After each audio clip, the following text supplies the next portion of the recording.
Today's webinar is the Statewide Solar for All program overview. My name is Max Joel. I'm the director of the New York Sun program at NYSERDA. I'll be doing most of the presentation today. I'll also be joined by my colleague Luke Forster for part of the presentation. And then finally, once we get into the Q&A section, we have ourselves, some of our other NYSERDA colleagues, and representatives of DPS and the utilities available to answer questions. We could go to the next slide, please.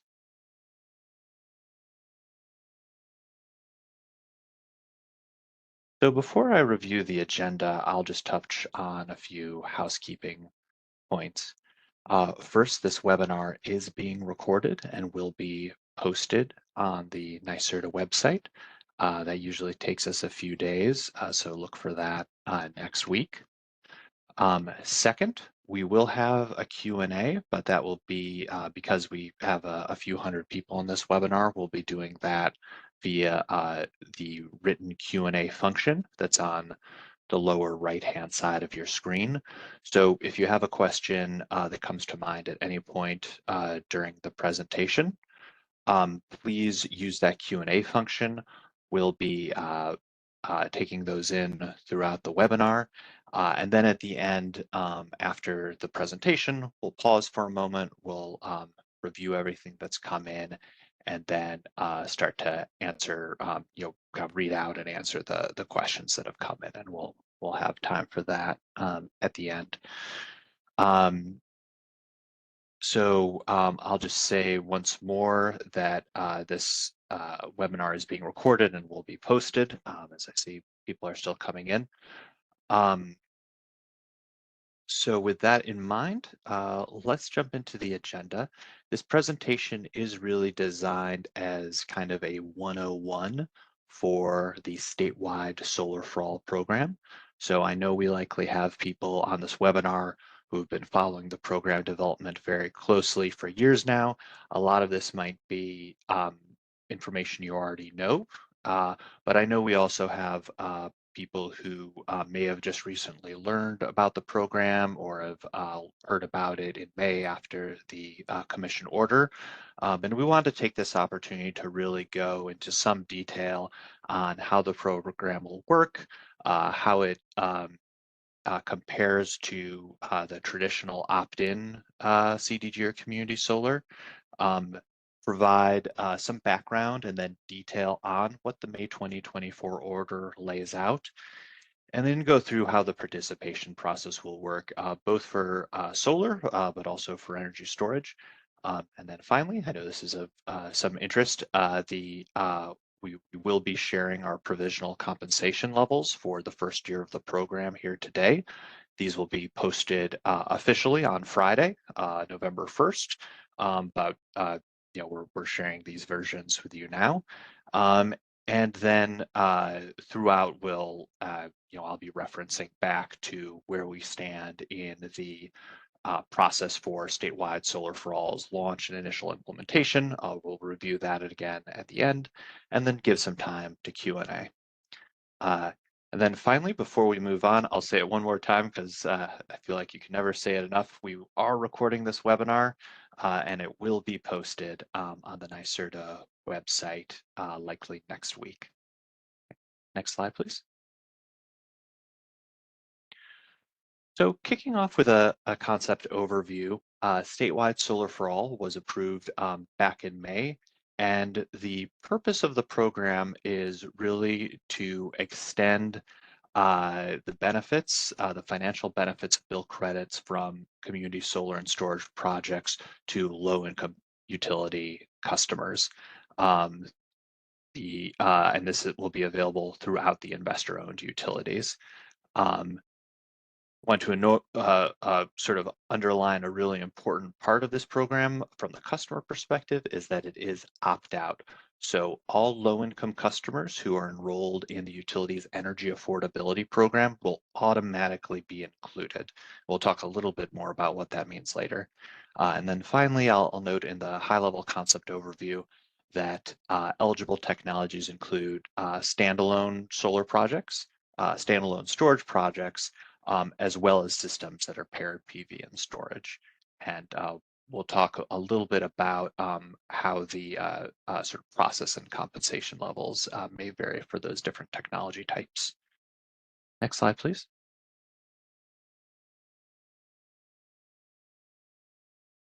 So, again, first and foremost, the goal of the policy is to enable low-income households to directly and automatically benefit from our state's, very widespread and expanding distributed solar and storage development. So I should say at this point, and probably should have mentioned at the outset, this statewide solar for all model is not the only way for low-income households to benefit from storage. We have rooftop solar programs, different programs for multifamily affordable housing, as well as a parallel opt-in community solar program that incentivizes projects that can serve low and moderate income households and residents of disadvantaged communities. That program is called the Inclusive Community Solar Adder. We're not going to be going into details on those other programs here, but it is important to be aware of them. They provide other options both for customers and for project owners and developers. I should also provide at this point, and should have on the previous slide, a point of clarification with the name and term Solar for All. So what we're going to be focusing on today is this particular program model that has now been approved statewide in New York that we've sort of referred to for years as Solar for All. This is not the same as the new federal program, also called Solar for All, that is administered by the Environmental Protection Agency, was created by the Inflation Reduction Act, and in which New York is also participating and receiving funding through. I'll touch on at the end sort of the kind of crossover between the two programs. But for the purpose of this presentation, it's largely just a shared name. What happens to be a shared name, given the the goals and values of each program. So I just wanted to make that clear, as there may be some people on this call who are perhaps primarily interested in the federal program. This webinar really won't go into too many details there. It will just be about the what we're calling the statewide Solar for All program that is this specific New York model. So with that out of the way, we can start to go a little deeper. And I'll start to really gear this presentation primarily from the project owner or developer's point of view, and especially with an eye towards the New York Sun participating contractors. We will be talking about the customer process, but one of the benefits of this program is that, again, it's an automatic enrollment process. As you'll see in the timeline, there will be sort of a full plan and more details about the outreach and education that the utilities and NYSERD are going to do to eligible customers. But for today, we're really focused on that kind of earlier part of the process. How do solar and storage development projects elect to join in the program, and how does that all work? So anyway, from that project developer perspective, we feel statewide Solar for All offers a really streamlined option for projects in that there is no customer acquisition or management costs. The compensation from the project is exclusively a single monthly payment from the utility. We'll be going into more detail on all of this. The way the entire program works is that all the bill credits generated by the project are pooled together and then distributed to all the customers who are participating. Again, that is all the customers who are enrolled in the utility's low-income energy affordability program. So those are folks who are already receiving discounts on their electric bills. This program provides an additional credit and thus a deeper discount on bills. So that's kind of the core concept. We'll have some illustrations that lay that out. Finally, from the utilities perspective, there is an administrative fee that's structured into that the value stack credits, and the cap placed by the Public Service Commission on the size of that fee is 1%. Next slide, please. So I wanted to include this early in the presentation. We have a lot more detail on how the program works and its background and setup, but I wanted to put this front and center so that people can kind of see where we are. So as I mentioned on Friday, NYSERDA will be filing the initial compensation level schedule. We'll show our provisional version of that at the end. This will be the document or the table essentially that sets up how much projects can get paid to participate in statewide solar for all. The utility tariffs will be filed then by December 1st. That kind of formally describes how projects participate. The Public Service Commission order established a sort of special opt-in period for projects that are already advanced in the development pipeline, have already made their interconnection payments, and have already received New York Sun incentive commitments to opt into this program. That has to happen by March 31st of next year. There'll be there's some filings for the utilities to provide transparency into how the program is being rolled out. I referenced the enrollment and awareness plan that will be coming in June. This will really lay out how customers will be engaged throughout the process. Then we kind of start the cycle again. There'll be the next set of compensation levels set no later than November 1st of next year. So what we're going to talk about today and formally file this Friday will be the compensation levels through next year. Then we'll do it all again in a year. And then, of course, the big event. Why we're doing this in the first place. On December 1st of next year, credit distribution begins to customers, and I'll talk a little bit more about how that all is calculated and what customers can expect to see initially. But again, most of this presentation is from the project's perspective. And then finally, there's a sort of a one-year report in March of 2026. Next slide, please.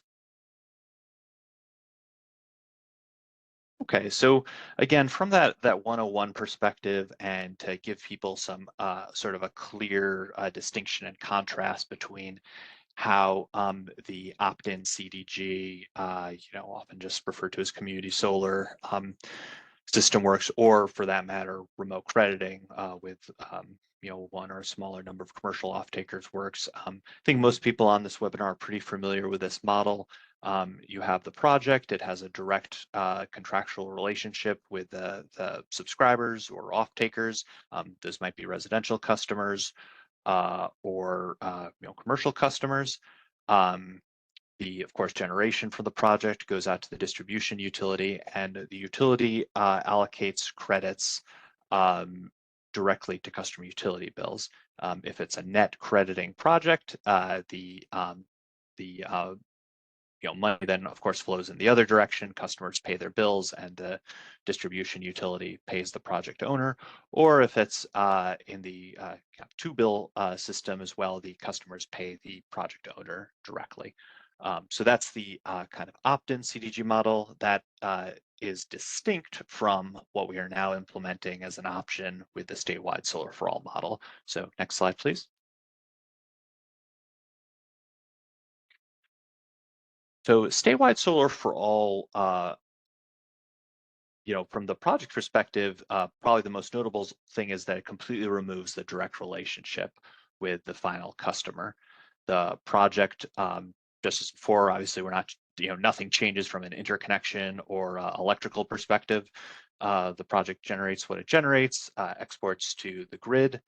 In this case, it's the utility in the center that is per the statewide solar for all credit pooling process, aggregating and calculating and then allocating credits directly to their low-income customers participating in the energy affordability program. The utility is then compensating the project directly. So a monthly payment, I believe largely built on the net crediting infrastructure, but that single monthly payment that is not tied to any, from the project's perspective, any specific off-taker. It's just the utility. Next slide, please. Okay, so this is another, we did kind of another number of charts and graphs to kind of show the same concept in different ways because it is a shift. So, this simple pie chart just breaks down how the value stack credits work on a project. And what you'll see here is just as with regular CDG or remote crediting, most of the value of the generation, of course, goes back to the project owner, and that's how the projects are paid for, how the project's financiers are repaid. So just as with a conventional CDG project, most of the compensation is to the project owner. And also, as with a net crediting project in particular, there's a utility management fee that covers the cost of administering the whole process. So where the big difference comes in is in that kind of medium piece of the pie that's in light blue here, that chunk of credits that is allocated to the pool of energy affordability customers. So each month the credits from a project will be aggregated in that pool, minus, of course, the payment to the project by the utility. And then not only are the credits from a single project put together in the pool, but all the credits from all of the projects participating in Solar for All in that utility's territory are aggregated together for allocation to customers. Next slide, please. Okay, so that's the basic concept. Again, speaking mainly from the project perspective, I'll just say once more what the customer will then see is simply on a monthly bill, there'll be one additional credit line. Just as there will be an energy affordability program credit, there'll also be a credit from Solar for All. So kicking off just a little bit of the background and history here, again, to provide that 101 perspective. The concept behind Solar for All really is rooted in the state's energy affordability policy that the commission put in place in 2016. So, again, this is just really at its core, doing everything we can to make sure that low-income households are paying an affordable amount of their income for electricity. Obviously, this program is just a small piece of that puzzle, but we are hoping that it can be an important one. So, with this concept in mind, NYSERDA in 2018 launched kind of an initial pilot version of the program with directly, I think, a total of 10 directly procured projects. It worked well from a project perspective, but customer enrollment fell short of program goals. When we kind of looked at what worked and what hadn't worked on that program, we identified what will come as no surprise to many people on the call, especially those who work directly in community solar, is that individual customer acquisition enrollment was very challenging and costly, even with a no-cost state program. So we proposed to the commission that we expand the concept with automatic enrollment. The commission asked us to, I think, correctly identified that the utility plays a crucial role here and asked us to collaborate with the utilities to develop a pilot approach. NYSERDA National Grid developed that pilot concept and successfully proposed and have now implemented what we called then expanded Solar for All. So we're already getting into, we have Solar for All, expanded Solar for All, statewide Solar for All, even setting aside the the National Solar Fall Program. It's all kind of the same set of principles and general concept. Just those names reflect how the program has grown over time. So anyway, I'll have a little more about ESFA in just a moment, but this all led to the development of a potential statewide model that the Commission approved in May, and we're now moving into implementation. Next slide, please.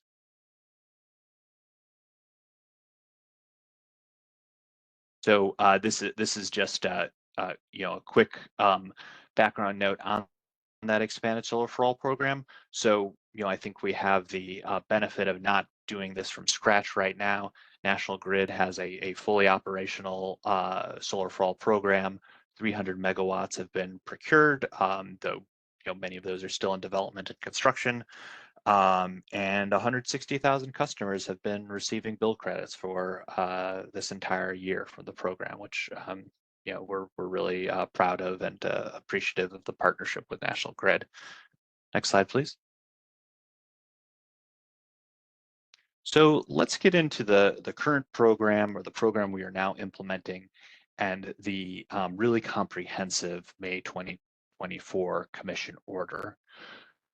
So really important, S-SFA, unlike earlier iterations of the program, is open to not just solar, but also energy storage, as well as paired systems.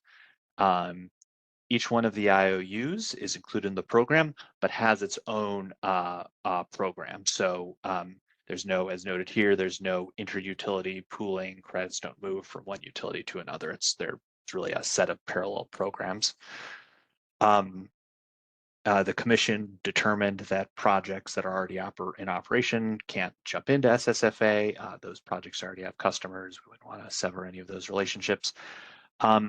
And something I'll really highlight here as a really crucial element of the program are that customers can also participate in either another community solar project or rooftop solar, or battery storage at their residence.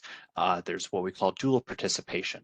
So everyone who's already in the energy affordability program gets that added credit from Statewide Solar for All, but this in no way limits what those customers can do with their own homes, with their own electric bills. They can always choose to also participate in quote unquote regular opt-in community solar, or again, rooftop. There's no cap on the program. There is a further eligibility screen. And just for clarity, I should have stated this earlier. Only the energy affordability program participants who also reside in a geographic disadvantaged community census tract will be initially eligible for S-SFA. And then finally, from that project perspective, it's all in or all out. A project can enroll in Solar for All. If you do that, it is 100% of your generation for 25 years. There's no kind of slicing and dicing. Next slide, please. Okay, so now we're getting into the heart of it, sort of other elements of the order. So in contrast to earlier versions of the program where NYSERDA ran competitive procurements through an RFP, the May order directed that this be a standard offer program. So what that will mean is that project owners don't have to respond to an RFP. There will be a set offer on the street, and we'll be showing those provisional compensation levels in just a little while.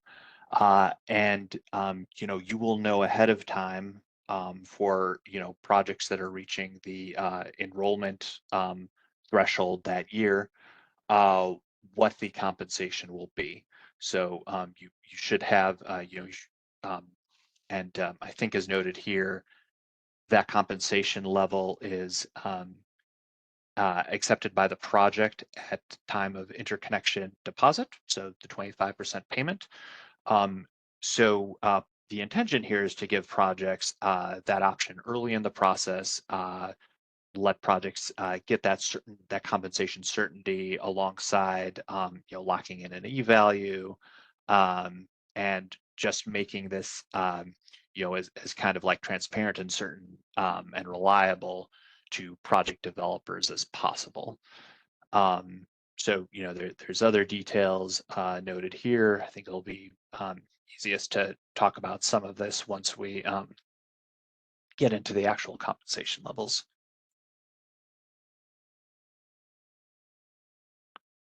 And then finally, I talked a little bit about the enrollment process.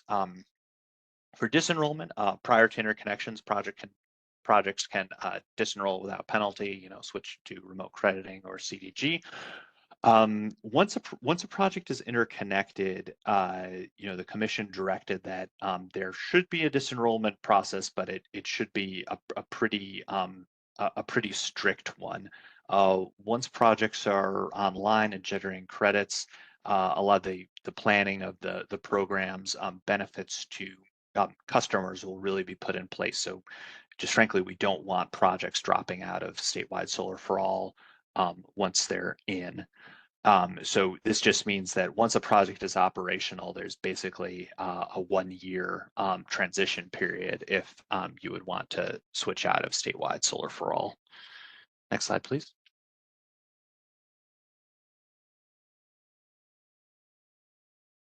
Okay, so actually, let's skip this slide. Next slide, please. So let's talk a little bit about the NYSERDA side of the equation with the New York Sun program, as well as other incentives that a project may have secured.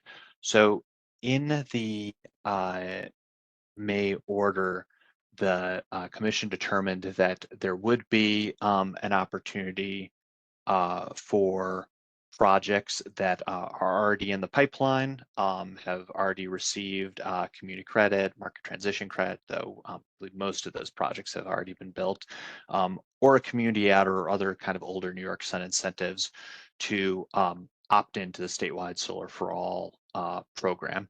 The only exception to this is the inclusive community solar adder. The treatment here is noted, but those older projects will be kind of given a one-time opportunity to opt in. As I noted before, that opt-in period will run from December 1st of this year to March 31st of next year. Now, the order also gave NYSERDA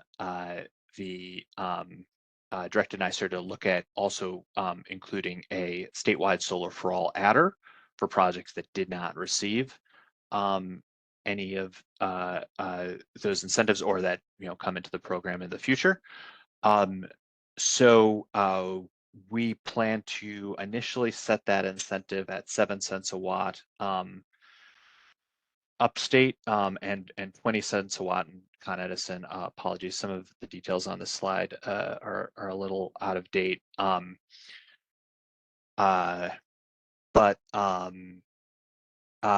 essentially the goal here is that for this first year of the program, at least, projects should have pretty consistent incentives and economics, meaning that I know for a lot of the developers on this call, the transition away from the community adder has been challenging. Here we will be, in many ways, replacing the economic impact of that community adder with the statewide solar for all adder, just as we did with the inclusive community solar adder. So next slide, please. Okay, so again, a real highlight and new element of the program is that energy storage is eligible for the program. So we did have to set a sort of a threshold for whether paired projects would be considered PV or storage for the purpose of this program, and that's just stated here if there's New York Sun funding involved, or if it's greater than 10% of the storage nameplate capacity, we would consider that a PV project for this purpose. Next slide, please. Okay, so now we're gonna get into the good stuff here. Now, I'm just kidding. This has all been good stuff. I'm going to switch over to my colleague Luke Forrester to talk a little bit about our provisional S-SFA compensation levels, provisional at least until Friday, and the analysis that went into that. So Luke, let me hand it over to you. Yeah, Max, thank you for the introduction. I hope you get to rest your voice a little bit before I pass it back to you and we get to the Q&A. I just want to speak briefly about some of the analysis that the NYSERDA team did over the past few months. The S-SFA order tasked NYSERDA with taking a look at project economics and coming up with a table of proposed customer discount rates for different categories of S-SFA projects. We were ordered to take a look at project types in different utilities, different ISO zones, different vintages of incentive rates, including projects that received MTC, community adder, no community adder, etc. And we also took a look at PV versus paired PV and storage and standalone energy storage. And what it really came down to is we wanted to find out what projects would save in terms of customer acquisition and customer management costs, not just for that initial customer load at the beginning of the project, but also regarding customer management, customer billing, and customer churn over the 25-year project lifetime. Let's do the next slide, please. And this is where we landed. We considered many elements, such as different discount rates per ISO zone, but we balanced that against a desire for a certain degree of program simplicity. So you'll see we essentially have three categories: standalone energy storage, what we call solar, and then solar projects that are receiving that 50% low-income communities investment tax credit through the IRA. And we came up with a series of different customer discount rates by utility. And let me walk through an example on the table. So if we have a standalone energy storage project in Central Hudson, the first column, first row, 94% of that project's VETR credits would be paid by the utility to the developer on a monthly basis. Up to 1% of that project's VETR credits would go to the utility as an administrative fee. The remaining 5% would flow to that pool of EAP eligible low-income households to be split equally amongst those households. Just as an additional example, looking at a solar project that did not receive the 50% low-income tax credit in National Grid, 86% of that project's VETR credits would go to the project owner. Up to 1% would go to the utility, National Grid, as an administrative fee. And the remaining 13% would be allocated to that pool of LMI households. In projects that already had an MTC or community credit or community adder locked in, can keep that incentive if they opt into S-SFA by the end of this coming March 2025.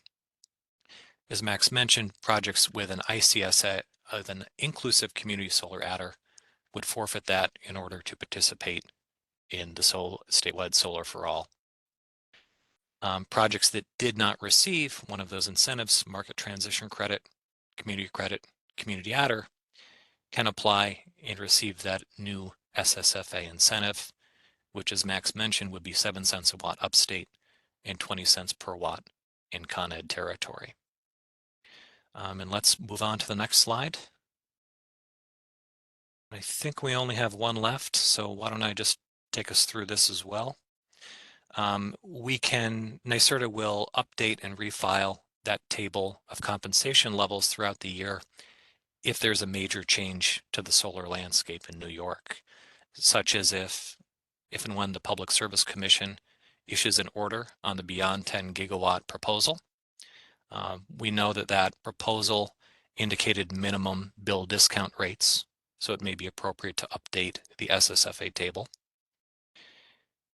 If there's a change in the Treasury rules regarding that 50% low-income communities bonus tax credit, the Treasury has proposed going from a 20% minimum discount to a 30% minimum discount.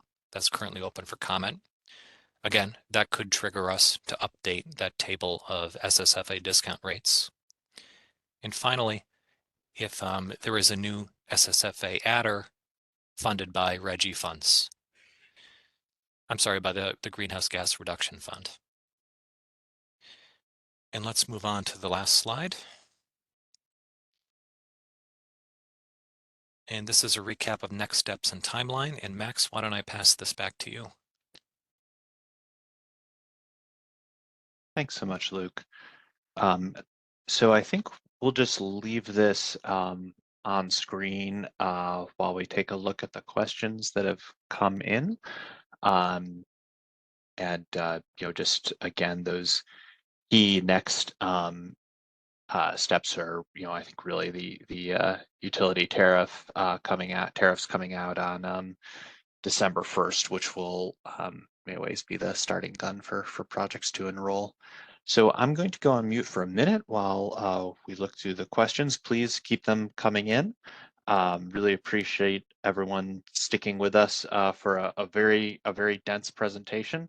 I'll say it again here. This has been recorded and will be posted online, as there a lot of details here. Right. Thank you. And I can jump in with a few questions off the bat. First question, is PSEG Long Island participating in S-SFA? The answer is no, not currently. It's possible they could in the future if LIPA leadership issues an order and creates a parallel program.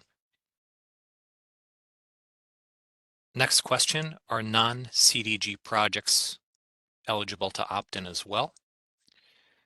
Projects must be structured as CDG, Community Distributed Generation. That being said, if a project is currently remote crediting, you can notify the utility and essentially flip that project into CDG and then participate. And to clarify, the percent VETR discount is not going to be auction-based. Projects don't need to bid in a certain percent discount. We're just simply going off of the rates that were on that table I presented.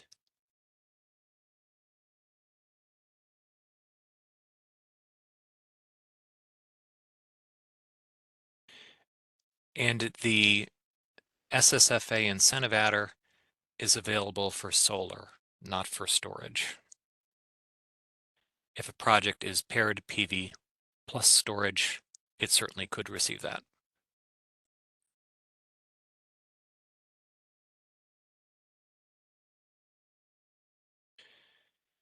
Clarifying the percent customer discount rate, NYSERDA will update that table at least annually. When a project opts into S-SFA, it's essentially locking in those discount rates for 25 years. So an individual project will not have its rate change year over year.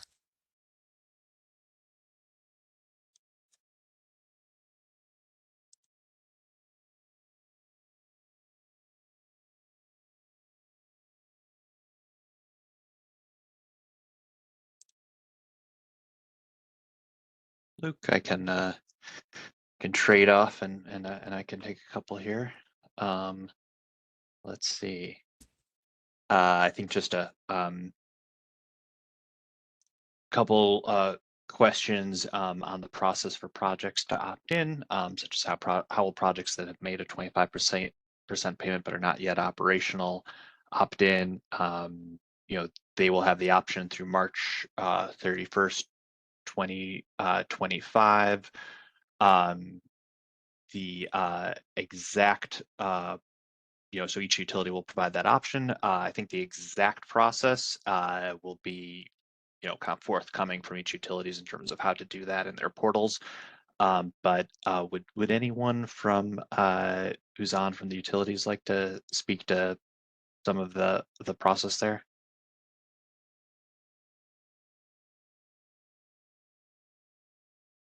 Max, this is Ron Corno from Con Edison. So each utility will have their own method for projects to opt in. For Con Edison, we plan to have a form in our Power Clerk portal available on December 1st for projects to opt in. We're still working through some of the mechanics in terms of how much of that enrollment process will be in Power Clerk versus our value stack customer portal. And we plan to have those details available for the public by December 1st. Great, thanks so much, Ron. Sorry, go ahead, Michael. This is Michael Dusha from National Grid. For our company, we are working on changes to our Salesforce portal. So where a project currently selects either CDG or net crediting or remote crediting, they'll have the option to select a drop down for Solar for All. Still working on those edits and planning to have them live by December 1st. Great, thank you both. Jumping ahead with some of the other questions, just a little behind the scenes question, are the discounts for storage, PV and PV plus storage all pooled together into that customer pool? The answer is yes. There's no kind of separate Solar for All credit coming from each technology type. It's one program level pool. I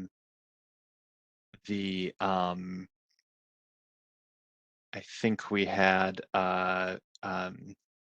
actually Luke may have addressed this, but just to clarify again that that dual participation concept. So there were a couple questions from different providers who also subscribe low-income households for community solar subscriptions, kind of asking, can they continue to do that? Will those customers receive S-SFA? The answer to both is yes. No one's current community solar subscription or eligibility to enroll in community solar is impacted by the program. If you are eligible for the energy affordability program and are in that program, you will receive the Solar for All credit. That goes, if you already have solar on your roof, you'll receive it. If you're already in community solar, you'll receive it. And again, it doesn't limit any customers' options for the future. I can take a few. Is there a limit to the number of projects or megawatts that can enroll in S-SFA? The answer is no, there is not a programmatic limit as to how many projects can participate. Do projects essentially need to enroll with 100% of their nameplate capacity? In other words, can a project partially opt into S-SFA? And the answer is no. The whole project would need to enroll. You can't carve out a section for certain customers. Is the discount rate locked in for the life of the project? Yes, I believe that's a 25-year term. Can projects still receive other New York Sun incentives? Yes, projects can still receive the base New York Sun incentive, the prevailing wage adder, brownfield landfill adder, and the canopy adders where applicable, subject to availability of funds. If a project has an ICSA, Inclusive Community Solar Adder Award, including a fixed 7-cent per watt incentive, can the project keep that and get another 7 cents per watt from S-SFA? The answer is no. They would need to forfeit the ICSA, and then they would be able to get the 7-cent per watt S-SFA award.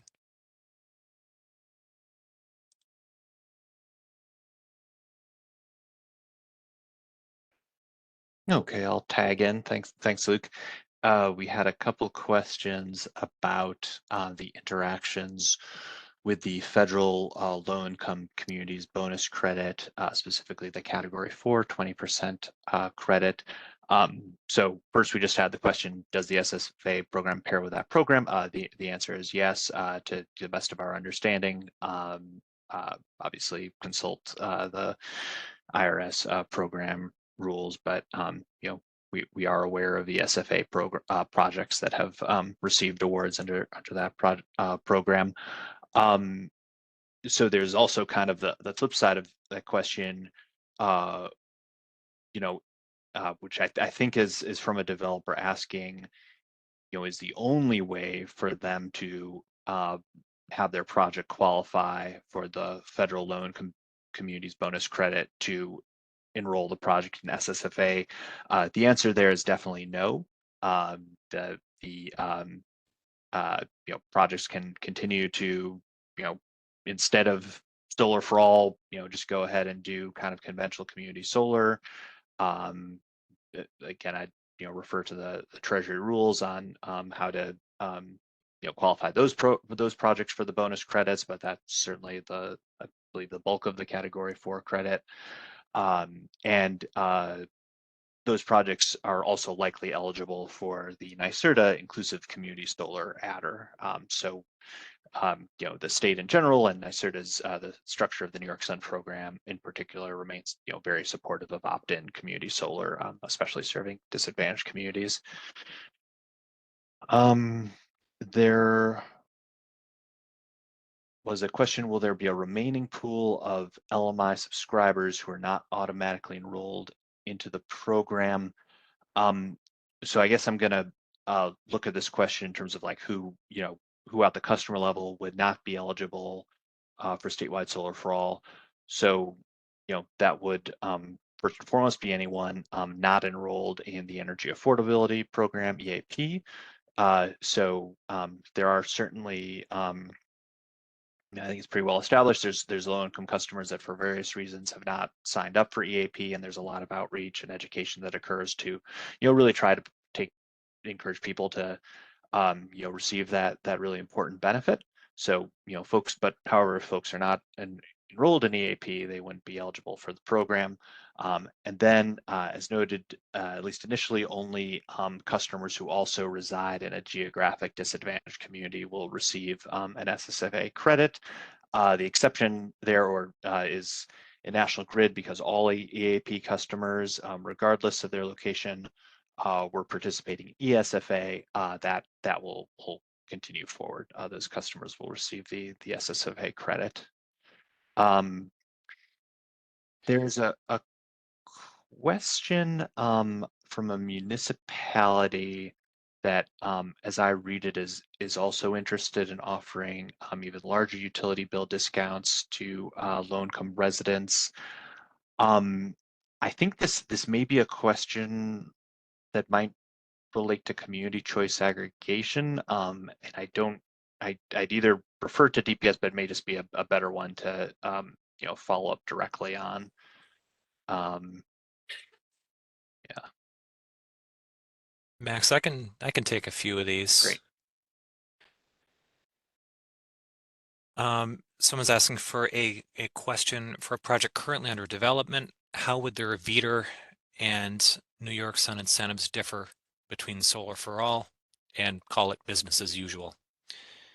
Under statewide solar for all, the expectation is it's a deeper customer discount, you know, generally 12 to 14% for PV, whereas most opt-in CDG projects have a smaller customer discount, typically between 5 and 7.5 or 5 and 10%.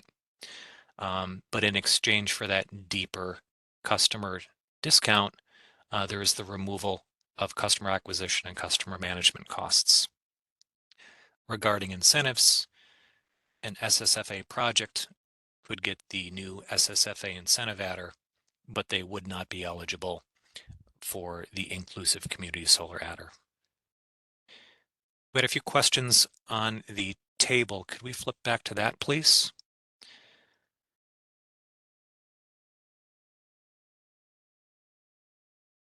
John, if you could flip back a few slides. Oh, here we go. First question is if the 1% utility fee is included in here. The answer is yes. Let's just walk through one example together. So if there is a standalone energy storage project in Central Hudson, the 94% being shown here is the amount of the value stack that goes to the developer as a payment. Of that remaining 6%, up to 1% goes to the utility and 5% goes to the pool of customers. Another great question, where's O&R on this table? That falls entirely on me. I neglected to include O&R on this. I apologize. We did do the analysis for O&R and are proposing the same discount rates as National Grid for O&R. Next question, is there a criteria for selection of projects in S-SFA, or do they just simply enroll and automatically participate? Yes, it's an automatic acceptance if they enroll. And I'm going to jump off the mic for a minute. We've got probably 65 questions we're working through, so thanks for your patience as we work through these.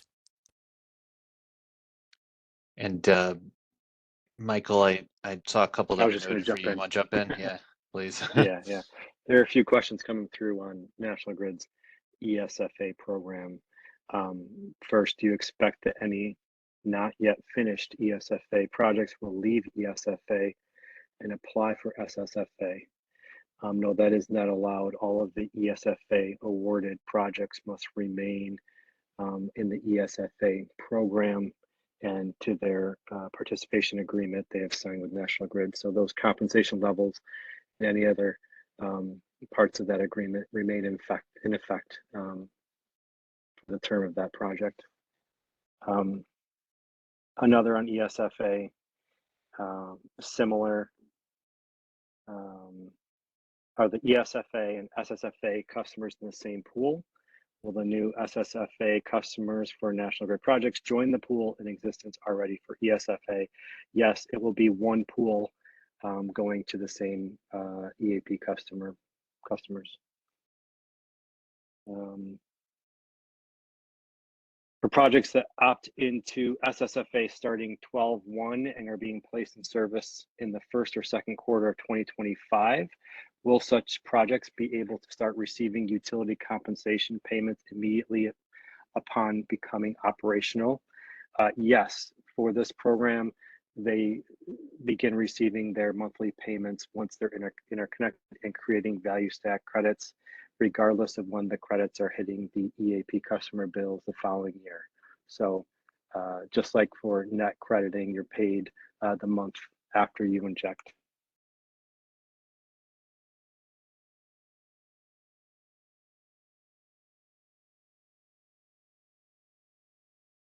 One more for ESFA. Is dual participation available for ESFA customers as well? Yes, there was a subsequent ESFA order that came out in 2022, I believe, or 23, that did authorize dual participation for EAP customers receiving ESFA credits. They could also participate in CDG.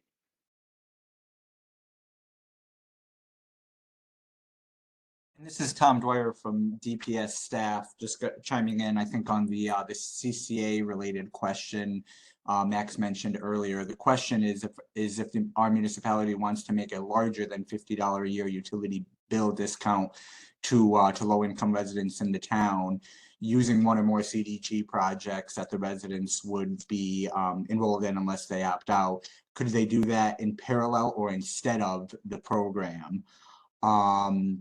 And the answer is it could be done in parallel, you know, as I think Max or Luke mentioned earlier, sort of dual participation is allowed. So participation in the statewide Solar for All program by a low-income customer in the town would not prevent those customers from also receiving a benefit from a traditional CDG project. I can take a few. There's a question, what are the compensation levels for PV that's paired with battery storage? If if the PV plus storage project, generally speaking, the PV plus storage project will get the solar rates. The only time that would not occur and they would get the standalone storage rate is if they received no New York Sun funding and if the PV system size was negligible, which I'm sorry, I shouldn't say negligible. If the PV nameplate capacity is less than 10% of the battery storage nameplate capacity and the PV received no New York Sun incentive, such a project would get the storage rates. Otherwise, it would get the PV rates. Is there a project size cap in terms of kilowatts or kilowatt hours or megawatts to participate in S-SFA? That is the same 5 megawatt AC cap per the SIR.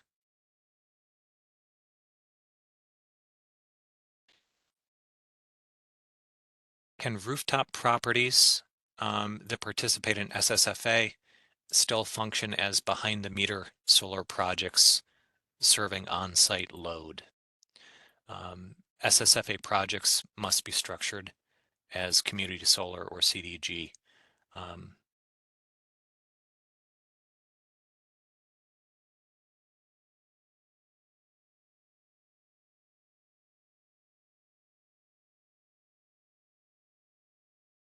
can take a couple other text correct questions that have come in. I think a few people have noted that the table currently on screen, the middle row says solar 30% ITC.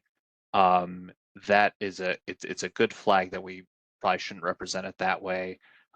Really, the thing to pay attention to is the bottom row solar that has the category 4 low income communities bonus credit. So and thus has a total well, may have a total 50% ITC. I suppose in theory could have a total 60% ITC if it was in energy communities. So basically the middle row, and this will be clear in the formal filing, the middle row represents all solar projects that do not have specifically that category 4 low income bonus credit. So if a project has a energy communities credit or a category 1 bonus credit, you would be following that middle row, and that's in keeping with the order that kind of specifically directed us to account for the bonus credit that is basically meant to do the same thing. It's specifically meant to support participation of low-income households.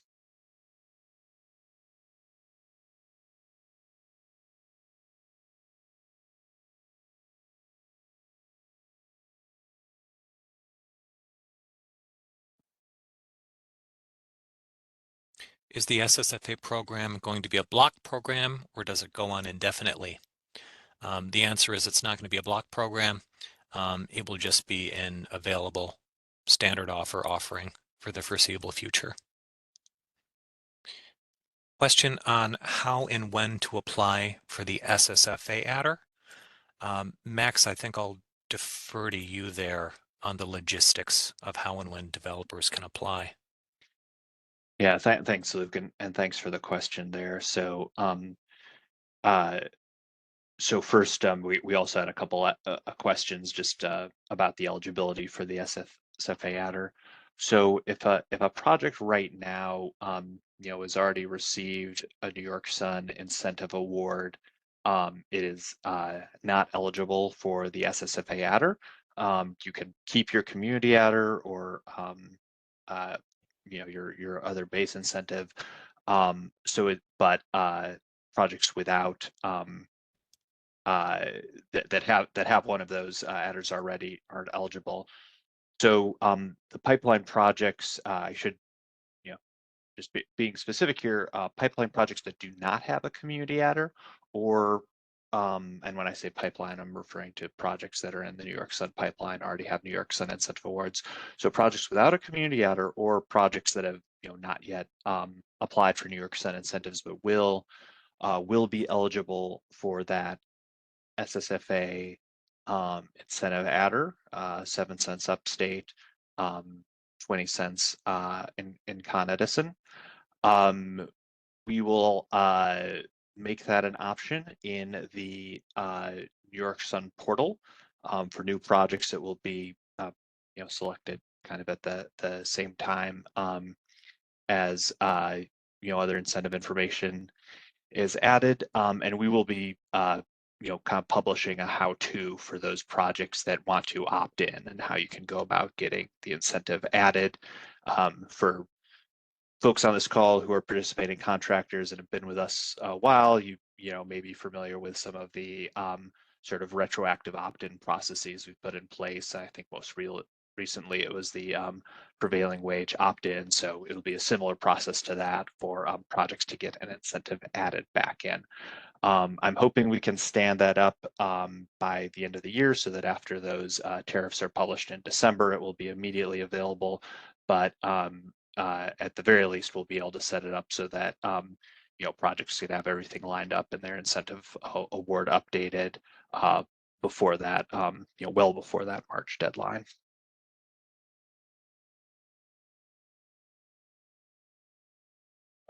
I'll take a few more questions. Oh, I was just gonna say I can hop in and take a couple as well if you'd like, Luke. Please do, Tom.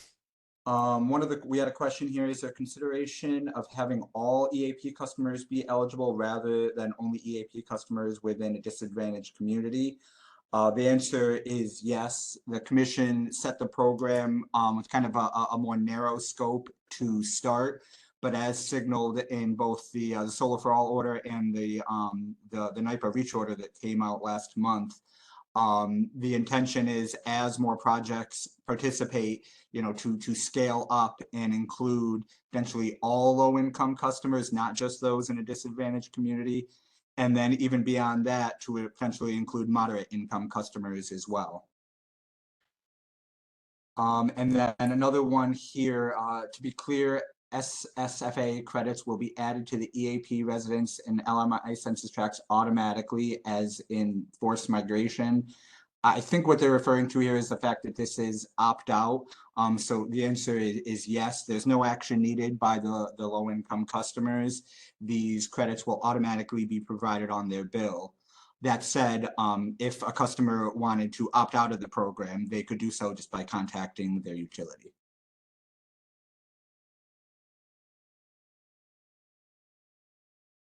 Thank you, Tom. I'll take a few. Is the S-SFA incentive open to small commercial and residential projects as well? And the answer is it's open to CDG projects. So if there is what the New York Sun program considers a small commercial project under 750 kilowatts that's structured as CDG, yes, it could certainly participate. A residential project could never really be structured as CDG, so that would not be eligible. The S-SFA adder will indeed only be applied to projects participating in S-SFA.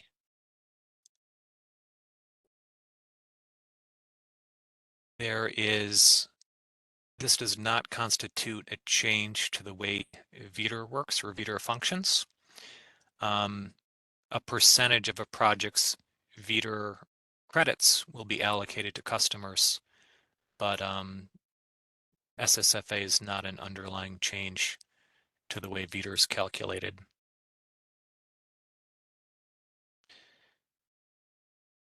Regarding the distribution of credits to customers, December 2025 is the date they can expect to see credits.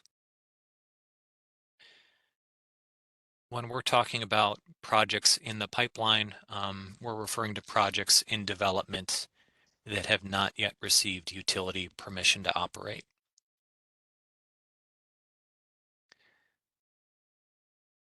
NYPA is in the process of developing a similar program called REACH.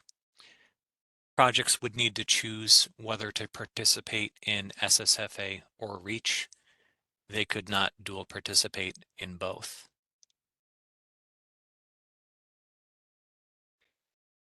few questions about the calculations of the compensation levels. What did we consider? We took a look at project build costs, differences between utility territories, customer acquisition and management costs. We took a look at the cost of capital.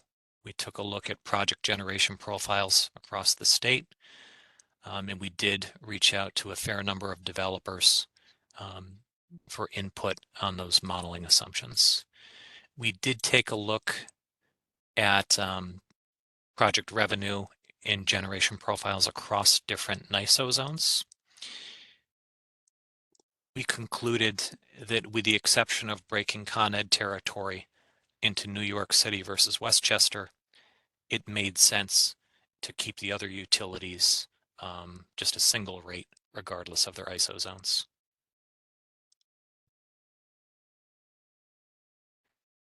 And I'll pass the mic to anyone who's ready to take a few more.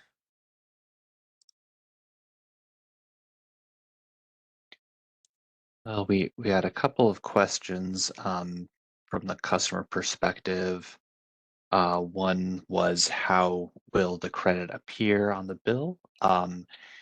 It will appear as a single S-SFA/REACH credit on the bill, and the REACH is a reference to the REACH program that NYPA is administering, and Tom Dwyer referred to the recent order about how that program will function.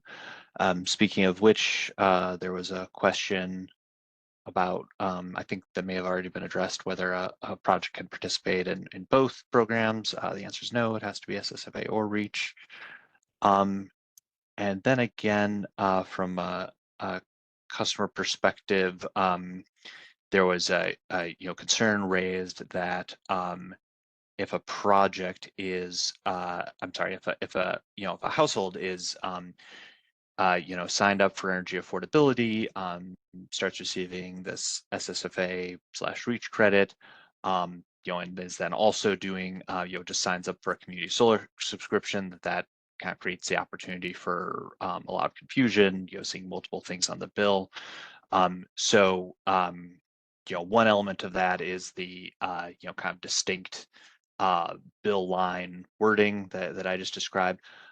The other element there, which we weren't really presenting information on this webinar, is that outreach and education plan that will really kick into gear mid-year next year.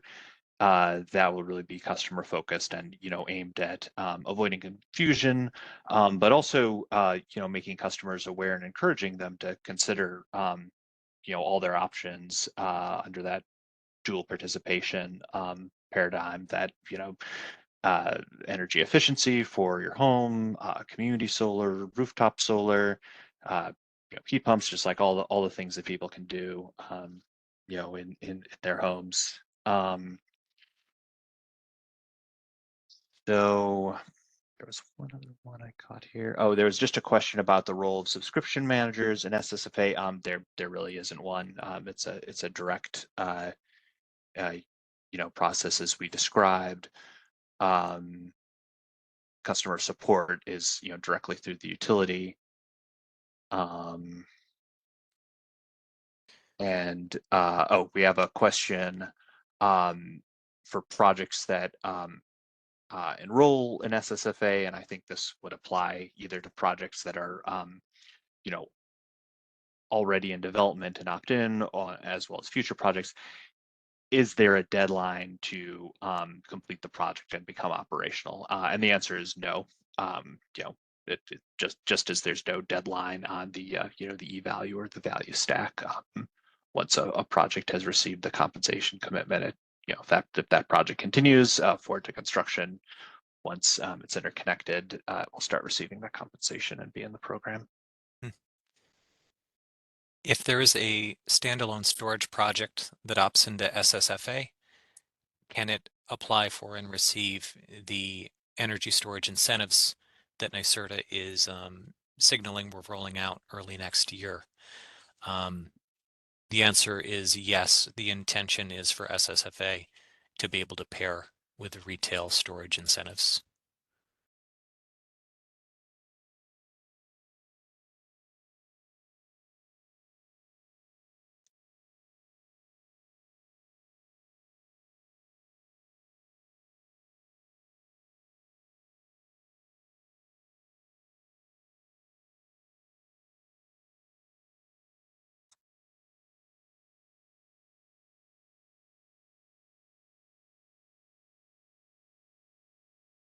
There's a question about how anchor off-takers are treated in CDG projects going through S-SFA. There's no need to have an anchor off-taker. 100% of the project's generation would go into S-SFA.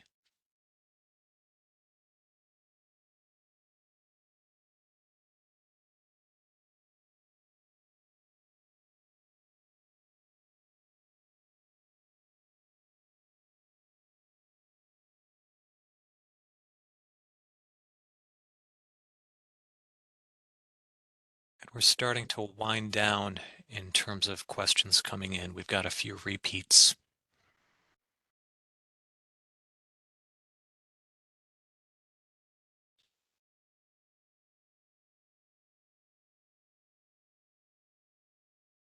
Oh, here's a good one. What is the earliest date that a project can reach COD to be eligible to participate? Is it any time after 12/1/24? I think the answer is yes, is that in theory, you know, on December 1st, the tariffs will be published and the opt-in can occur, and then it interconnected on December 2nd. I think that would be okay. Michael or Ranan, is that correct, at least in theory? Hi, Max. So in theory, that's true, but I would just caution that the enrollment process for SFA will likely take at least a few weeks for the paperwork and contracts to go through. And the obligation for utilities to compensate is only after that enrollment is complete. So there could be a brief period that is uncredited. So just something to keep in mind as you're planning PTO.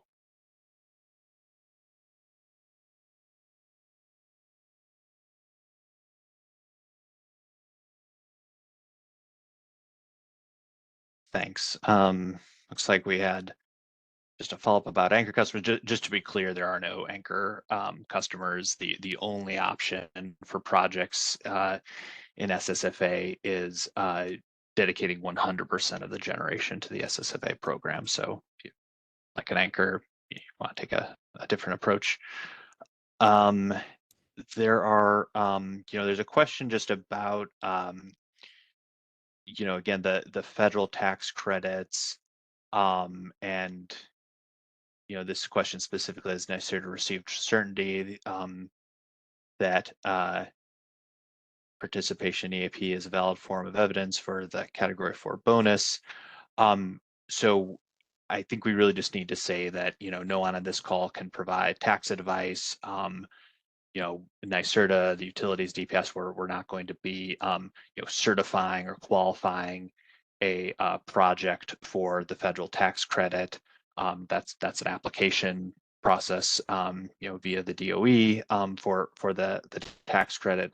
So questions about if particular programs or customer types are eligible would really need to go to the IRS via the Department of Energy manages that program and has a help desk email system that you can ask questions like that. So I definitely appreciate the question and the interest in having that response from NYSERDA or others on the call, but we do not have that at this point.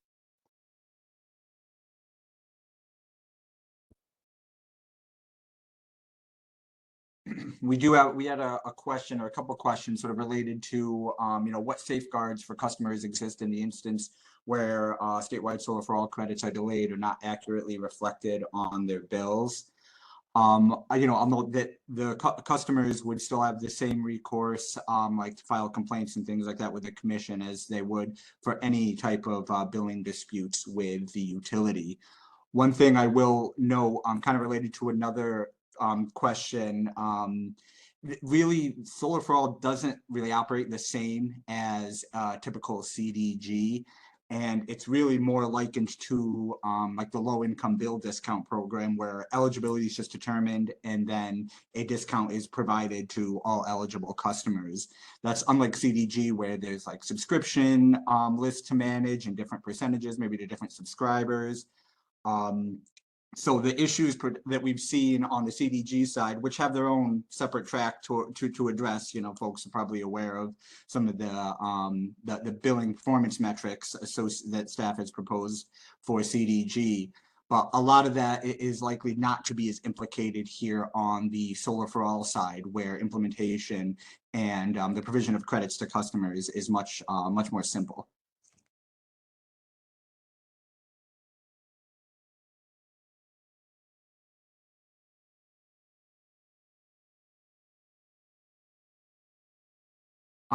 And just a follow up from the comment or question asked before, so the utilities will combine REACH and S-SFA credits together. So the line item on the bill is a combination. The answer is yes.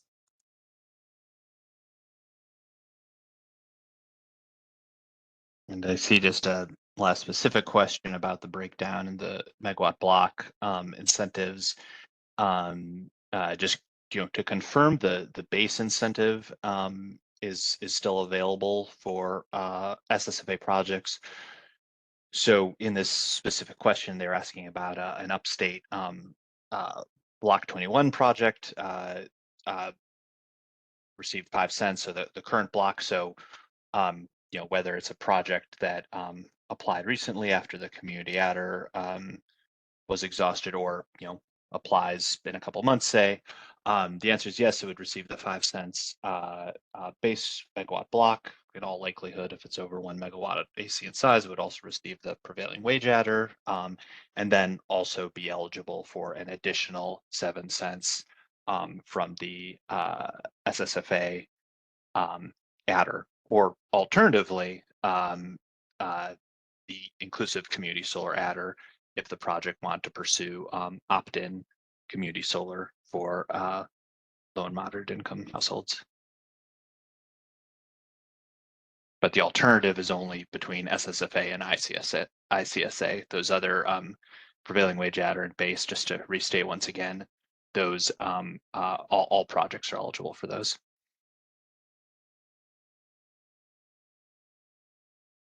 Okay. And I think with that, we can wrap it up, unless any Ranan, Michael, or Tom, unless you have anything else you'd like to cover.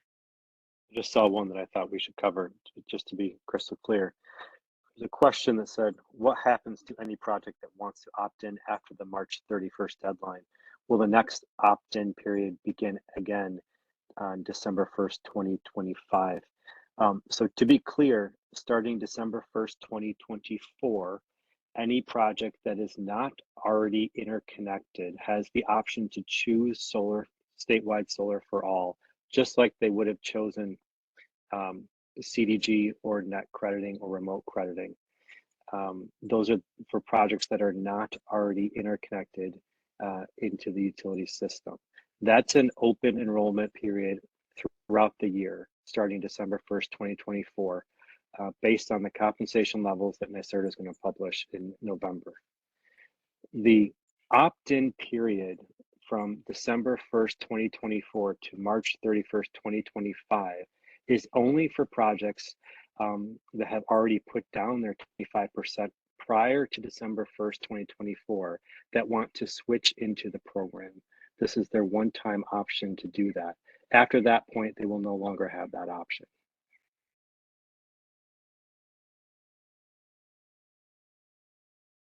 Thank you very much, Michael.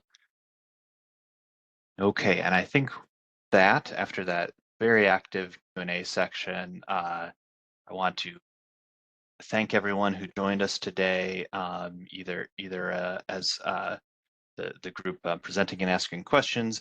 Absolutely, I think 300 odd people who joined us for this webinar. Thank you very much for joining and participating. Thank you for all the questions. Yeah, one last time, we have recorded this. We will be posting this online. And closing, I'll just thank everyone once again and keep an eye out for the November 1st filing by NYSERDA. Thank you and have a great afternoon.